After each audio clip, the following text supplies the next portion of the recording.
তুই যখন varsity admission coaching করবি তখন গলার সোনার চেনটা বিক্রি করে দিয়েছিলাম মাত্র 25,000 টাকায়।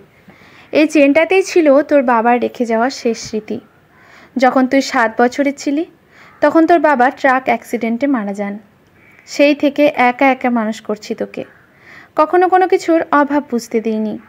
ব্র্যাকের স্কুল শিক্ষকতা করে যথাসামান্য বেতন পেতাম, তোর পড়াশোনার কোনো কমতি রাখিনি। ঈদের সময় তোকে ভালো কাপড়, পরীক্ষার সময় নতুন ইরেজার, শীতের সোয়েটার সব কিছুই দিতাম আমার সর্বস্ব দিয়ে। তারপর যখন ক্লাস 9-এ উঠে সায়েন্স নিলি, আমি আর তোকে পড়াতে পারলাম না, স্যারের বাসায় দিতে হলো। সেই থেকে একে একে আমার সোনার গহনা বিক্রি শুরু। তোর বাবা মারা যাওয়ার পর থেকেই আমি আর গহনা পরতাম না, যত্নে রেখে দিয়েছিলাম তোর জন্য। জানতাম পড়াশোনার খরচে তোর এসবের প্রয়োজন হবে। ছেলে আমার মা আমাকে বলতো, মা তোমার কোনো কষ্ট থাকবে না, তোমার জন্য একটা সুন্দর বাড়ি বানিয়ে দেব। আমি হাসতাম, হেসে হেসে বলতাম মায়ের বাড়ি চাই না, ছেলেটা বড় মানুষ হোক, মানুষের মতো মানুষ হোক, তবেই আমার শান্তি। খুব স্বপ্ন দেখতাম তোর বাবার রেখে যাওয়া এই তোকে একদিন অনেক বড় করে তুলব। বড় যে তোকে হতেই হবে। এইচএসসির পর যখন কোচিংয়ে ভর্তি হবি তখন গলার চেনটা বিক্রি করি। আলিফ তখন বারবার না করেছিল। আমি বললাম, তুই মানুষ হলে আমার চেনের অভাব হবে না। ছেলেটা আমার সেদিন খুব কেঁদেছিল। আজ আমার ছেলে একজন ইঞ্জিনিয়ার, বড়বাবু ভবনের নকশা বানায়। শুনেছি শহরের নামকরা মানুষদের মধ্যে সে একজন। গতকাল টিভিতে খবর দেখার সময় ছেলেটাকে দেখছিলাম। সেখানে কি সুন্দর কথা বলছে আমার ছেলেটা, কোটটাই পরা, একদম ফিটফাট। ছেলেটা দেখতে একদম তার বাবার মতো হয়েছে। তার বাবাও ছিলেন দেখার মতো একজন। আলিফের বাবার কথা খুব মনে হচ্ছে। মানুষটার মধ্যে ভালোবাসার পাশাপাশি আমার প্রতি শ্রদ্ধাবোধটাও ছিল প্রচণ্ড। কখনো তুই করে কথা বলতেন না আমার সাথে।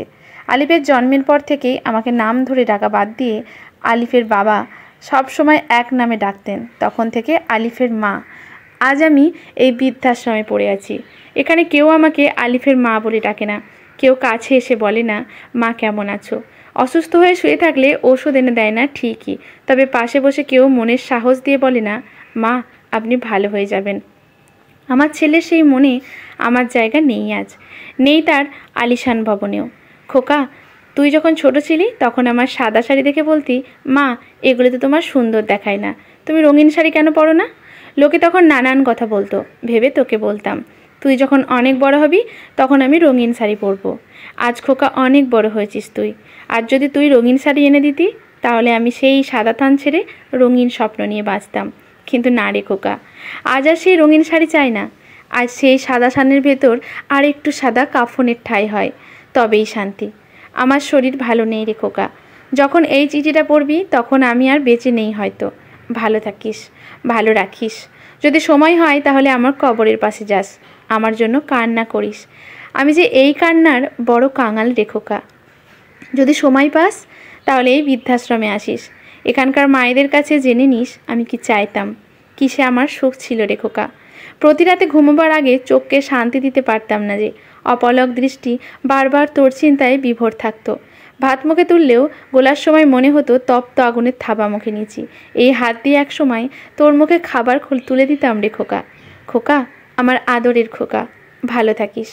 শরীর ভালো নেই আমার, তোকে একবার দেখব রে, জানি তাও হবে না। টিভিতে তোকে দেখে চোখ জুড়িয়ে নিয়েছি যে। ইতি বৃদ্ধাশ্রমে থাকা তোর অভাগা মা। আজকের গল্পটি এখানেই সমাপ্ত। ধন্যবাদ।